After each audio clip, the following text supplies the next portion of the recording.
Buenos días.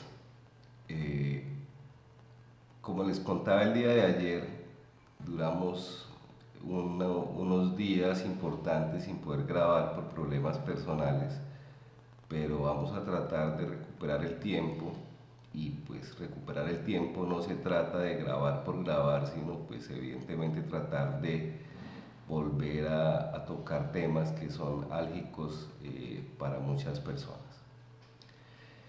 El día de hoy vamos a tratar de determinar a través de un estudio que se realizó en Argentina la eficacia de los cuidados paliativos a la hora de controlar el sufrimiento.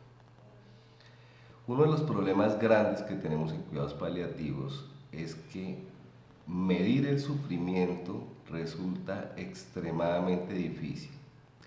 Y eso se debe a que todos percibimos el sufrimiento y las cosas que nos rodean de una manera diferente y que hay una gran cantidad de factores que pueden o influyen la forma como podemos percibir nosotros el sufrimiento o que ayudan a que algunos tengamos sufrimiento y otros no.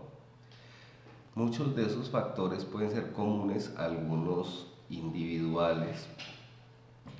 Uno de ellos es el despojo material. Uno de los ejemplos grandes fue lo que ocurrió en la pandemia, cuando personas que tenían, digamos, incluso hasta un patrimonio familiar oneroso, quedaron literalmente en la calle. Personas que tenían empresas quebraron porque no tenían cómo poder trabajar. Dos, el hecho de que vivimos una época en la que hemos perdido de alguna manera no solamente el interés por la religión, sino que adicionalmente hemos visto tantos casos aberrantes en religiones, algunos de tipo criminal y otros pues que también para mí son de tipo criminal, pero ve uno como personas que dirigen iglesias se hacen extremadamente millonarios, mientras quienes asisten a sus sermones viven en una pobreza realmente indignante, ¿sí? Tres, la pérdida de la esperanza. Ayer lo hablábamos, las personas que tienen un sufrimiento grande generalmente quedan ancladas en el presente y no solo no piensan en el futuro, sino que pierden la esperanza o cualquier esperanza de vivir el futuro, ¿sí? Porque para ellos ya no hay nada que les pueda generar más adelante algún grado de disfrute o de felicidad, sino que quedan anclados en el presente. Tres, la pérdida de las expectativas que se tienen por parte del paciente muchas veces, y eso va relacionado también con la pérdida que existe actualmente de la relación médico-paciente. Muchas veces la culpa es del facultativo porque hay médicos que hacen un examen, encuentran una masa e inmediatamente lo primero que se les ocurre o lo primero que se les viene a la cabeza es decirle al paciente: usted lo que tiene es un cáncer y ya no hay nada que hacer. Y ya hemos repetido, digamos, hasta el cansancio que eso pues es una conducta que, que lacera, lastima, que revictimiza a la persona que en este momento se encuentra bajo una enfermedad que puede llegar a ser incluso terminal. Los cuidados paliativos no solo buscan el control del sufrimiento, sino también el control o la atención integral de las personas a través de equipos multidisciplinarios. Eso pues evidentemente se traduce en un respeto hacia la persona y esperamos que la muerte, y en este punto hago un alto porque existen muchas personas que creen que la muerte como tal no existe, sino lo que existe es el proceso de morir. Pero bueno, pero eh, los cuidados paliativos no buscan acortar ni acelerar el proceso de morir, sino que a través del respeto y el control del sufrimiento buscamos mantener a la persona sin sufrimiento, pero quien finalmente lleva a la muerte a la persona es la enfermedad que en algún momento deja de tener la posibilidad de ser curada, ¿sí? Especialmente las enfermedades oncológicas. Los objetivos de los cuidados paliativos ya lo hemos hablado, pero gran parte de los cuidados paliativos depende del diagnóstico temprano, oportuno y adecuado, no solamente de la enfermedad, sino de las causas del sufrimiento para poder tratarlos de manera oportuna. Y el tratamiento a la persona como un ser integral, ¿sí?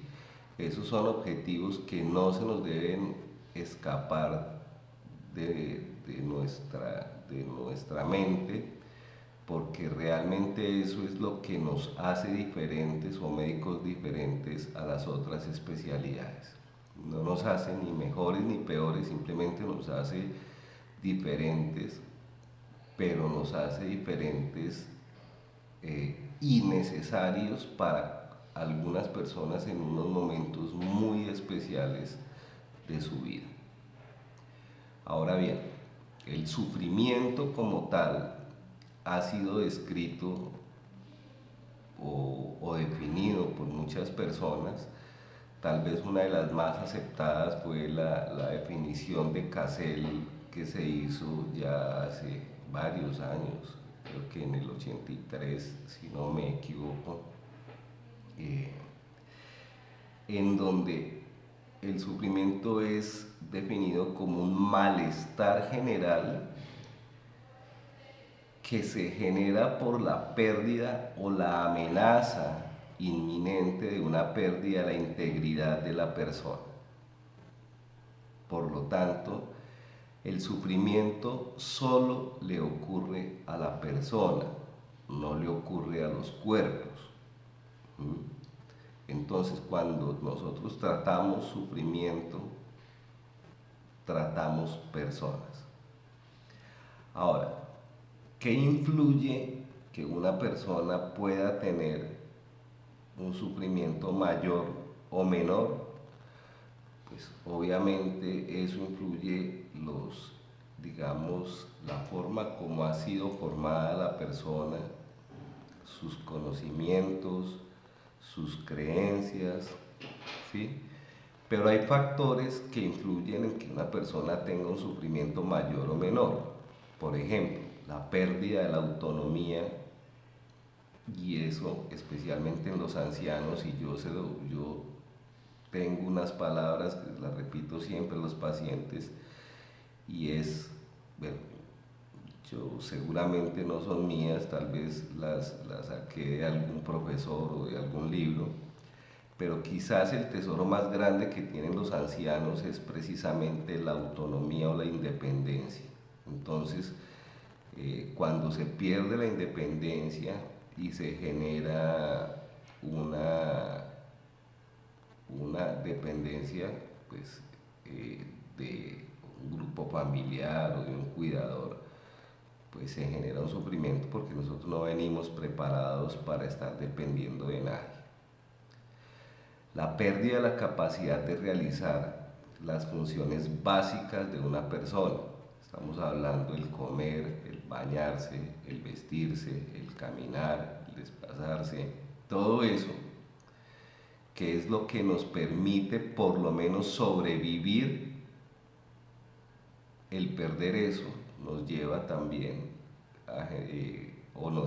o es una causa grande de sufrimiento.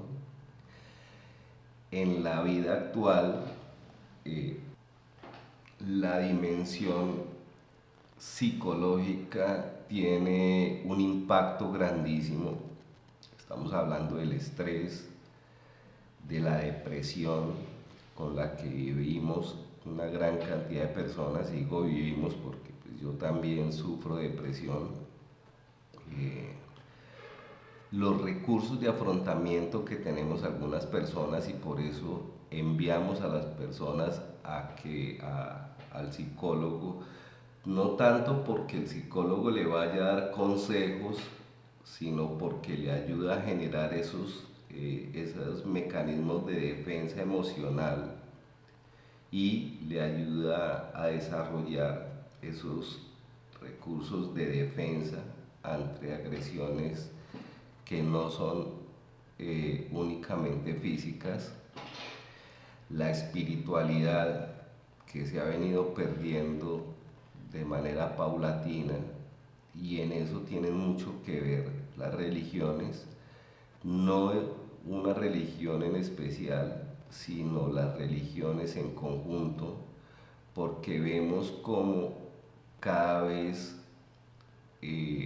países como el de nosotros se hunde más en la pobreza y las personas vivimos y trabajamos para subsistir mientras personas que se dedican, por ejemplo, a ser pastores o, bueno, no voy a hablar de ninguna religión en especial ni nada, pero sí ve uno como estas personas viven de una manera exagerada, gastando dinero a manos llenas, que es el producto de nuestro trabajo, bueno, del trabajo de las personas que dan diezmo, porque yo realmente no le doy dinero a ellos, pero eso nos ha hecho que perdamos un poco esa espiritualidad que anteriormente nos caracterizaba,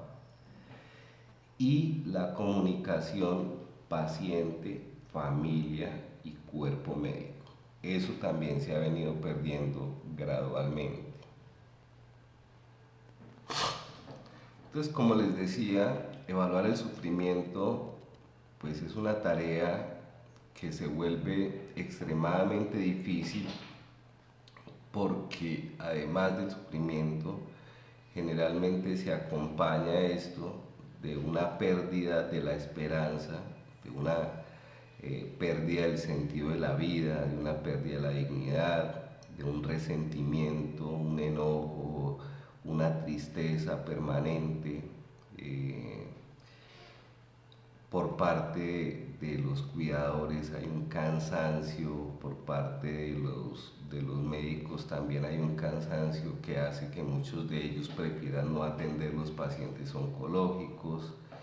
Hay injusticia, hay incomprensión, uno no entiende cómo los pacientes oncológicos los tienen un año esperando un examen, esperando una biopsia. Bueno, eso será tema de otro video, pero todo eso influye en que haya personas que tengan un sufrimiento mayor que otras, y por lo tanto medir el sufrimiento se hace difícil porque pues, es algo tan heterogéneo que no es fácil poder hacer que encaje todo en un solo lugar.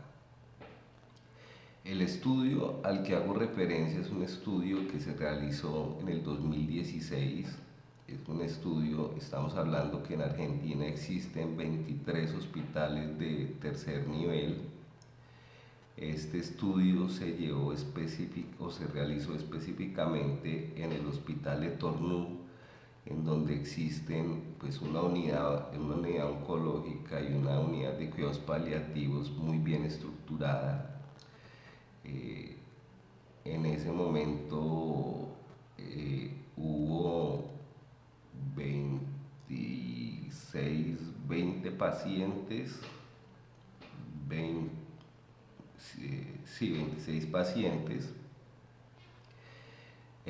A estos 26 pacientes, o los pacientes que ingresaron ese año, que tuvieron criterios de ingreso, ya les voy a mencionar, se les aplicó una escala, que es la escala de sufrimiento del Memorial Kettering Center Cancer. Esa es una escala que los argentinos, o al menos en esta institución, ha sido adaptada y validada al idioma español, y fue la escala que se aplicó para la realización de este estudio. Ellos midieron ese sufrimiento a través de esa escala, y lo hicieron básicamente, la escala solamente da la opción de 3 respuestas. Hay un sufrimiento máximo, un sufrimiento medio, no hay sufrimiento. Esas son las 3 respuestas que hay.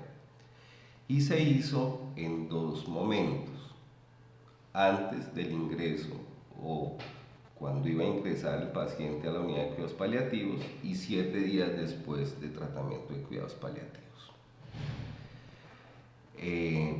Los criterios de inclusión fueron, pues, el diagnóstico de una enfermedad grave y avanzada, no necesariamente en estado terminal, ausencia de un trastorno cognitivo que le permitiera al paciente contestar todas las respuestas, conocimiento del diagnóstico previo y la firma del consentimiento informado de participación en el estudio. Los criterios de exclusión fueron, pues, una expectativa de vida menor a 7 días y una edad menor a 18 años. Adicionalmente, además de los criterios de inclusión y exclusión, digamos que se aceptó que hubiesen algunas variables externas que habían utilizado los pacientes, pero que no influían realmente dentro del diagnóstico o la severidad del sufrimiento, como eran, pues, el haber recibido apoyo espiritual, o tener un apoyo familiar importante, el apoyo psicosocial, etcétera, etcétera. Entonces se hizo una primera entrevista, una entrevista de más o menos unos 60 minutos por el Grupo Integral de Cuidados Paliativos. Ahí se evaluó la esfera mental, la esfera física, las expectativas, el conocimiento de la enfermedad. Bueno, siempre evidentemente estaba presente el médico especialista, se aplicaba la escala, y ese primer resultado mostró, bueno, en ese primer momento el 96% de los pacientes tenían un diagnóstico oncológico, el 4% no tenían un diagnóstico oncológico, había un paciente con VIH y había un paciente con hepatitis C. En esa primera entrevista los resultados fueron que el 64% de las personas tenían un sufrimiento máximo, el 24% un sufrimiento intermedio y el 12% no tenían sufrimiento. Las causas del sufrimiento de estas personas principalmente eran el dolor, la angustia, la preocupación y la pérdida de las fuentes de trabajo de estas personas.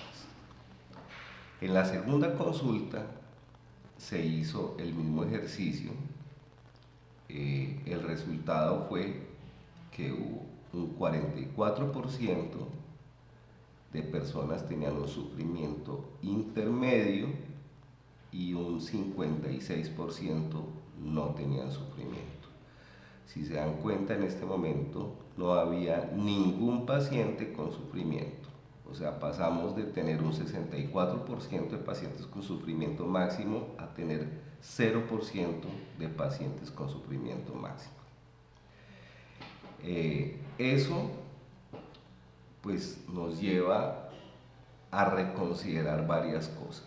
Primero, el término de sufrimiento o dolor intratable o incontrolable, porque sobre todo nos afincamos más en el hecho de que cuando una persona tiene un sufrimiento tan severo, es más debido a una ausencia de un adecuado cuidado más que a la progresión de la enfermedad o a la presencia de síntomas que realmente son intratables.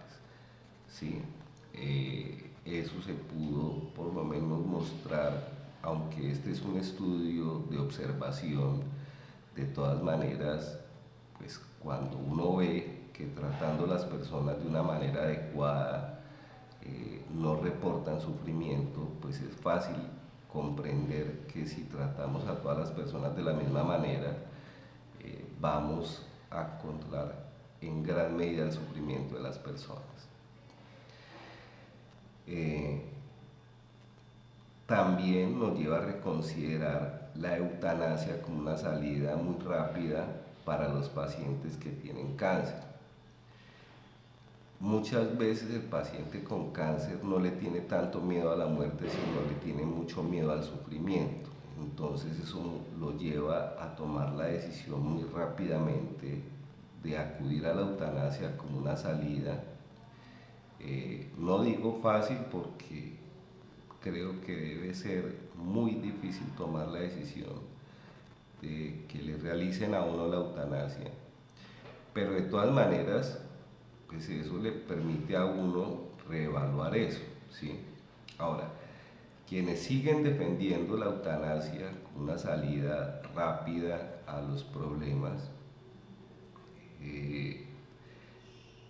digamos que sus argumentos es que algunas personas tienen muertes inhumanas, que los cuidados paliativos en los países, especialmente en vías de desarrollo, son escasos, cosa que es una realidad. Los médicos no tienen conocimiento acerca de cómo realizar unos buenos cuidados paliativos, también es una realidad, pero eso es algo que se viene cambiando más lentamente de lo que quisiéramos, pero se viene cambiando en casi todos los países de Latinoamérica, y que muchas veces hay una falla en el control de los síntomas, y eso también es una realidad, pero uno no puede determinar la falla terapéutica cuando ni siquiera ha recurrido a la terapéutica. Entonces, pues no podemos defender algo cuando no hemos utilizado una alternativa para poder controlar el sufrimiento. Entonces, como les decía, ante estos estudios de observación, pues es difícil tomar o sacar conclusiones que tengan un poder estadístico grande, porque son sobre todo estudios de observación o estudios observacionales, pero sí nos permite por lo menos inferir que la utilización adecuada de los cuidados paliativos puede disminuir el sufrimiento de una manera significativa, y cuando se practican los cuidados paliativos con una adecuada competencia, se trata el sufrimiento de una manera adecuada, con una mejor respuesta al sufrimiento, se genera una actitud compasiva y se cambia el paradigma y se convierte el paciente en el centro de atención, y todo gira alrededor de la necesidad del paciente y no alrededor de lo que el médico tiene en su cabeza de lo que puede ser el pronóstico de la enfermedad. Eso es lo que quería contarles el día de hoy. Básicamente mi conclusión, ya para terminar, y repito, y repito siempre que las conclusiones mías no necesariamente tienen que ser compartidas por ustedes, pero la conclusión mía es que administrar unos cuidados paliativos de manera adecuada, humanizada, es la solución para el control del sufrimiento del paciente, especialmente el paciente oncológico. Entonces agradezco nuevamente el acompañamiento que nos brindan hoy. Por favor, suscríbanse, denle like para que le llegue a unas personas u otras personas que lo necesiten, y estaremos presentes lo más tempranamente posible para que no ocurra nuevamente esto, que duremos tanto tiempo sin grabar. Muchas gracias. Mi nombre es Luis Fernando Enciso y esto es Conociendo de Cuidados Paliativos. Hasta luego.